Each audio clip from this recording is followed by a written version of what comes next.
Assalamualaikum warahmatullahi wabarakatuh. Saya Baik Kuratul Aini sebagai tenaga vokasi farmasi. Saya Waya Desyaranti sebagai pasien.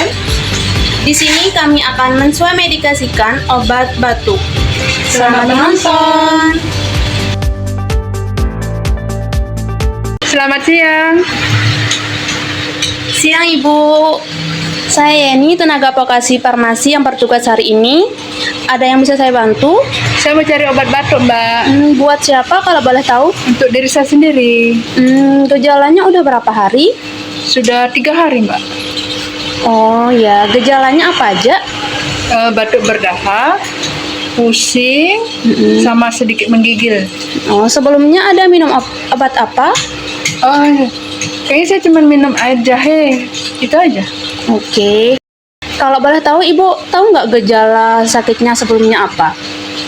Kayaknya sebelumnya itu saya dapat kehujanan waktu pulang kerja. Terus saya minum air es, air manis-manis gitu. Terus tenggorokan saya sudah mulai nggak enak di situ. Gitu. Ya, maaf sebelumnya mungkin ini pertanyaannya sedikit sensitif. Apa Ibu hamil? Oh enggak, saya tidak hamil. Oh ya, tunggu sebentar ya, saya ambilkan obatnya dulu. Oke.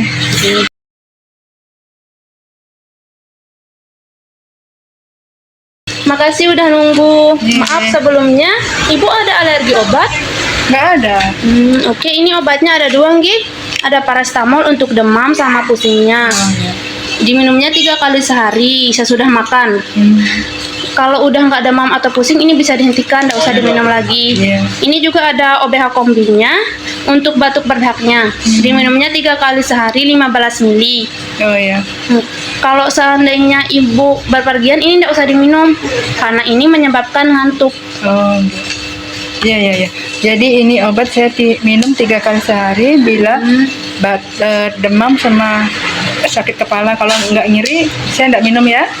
Sedangkan ini 3 kali sehari 15 ml. Tapi ini menyebabkan ngantuk. Ya. Iya, Mbak. Saya sarankan Ibu banyak minum air hangat nggih sama istirahat yang cukup. Kalau seandainya Ibu masih batuk selama 3 hari, segera periksa ke dokter. Oke, makasih Mbak informasinya. Ingat nggih, ini efek sampingnya menyebabkan ngantuk. Dan ini kalau udah nggak demam atau pusing bisa dihentikan. Langsung bayar di kasir aja nggih. Semoga lekas sembuh. Terima kasih.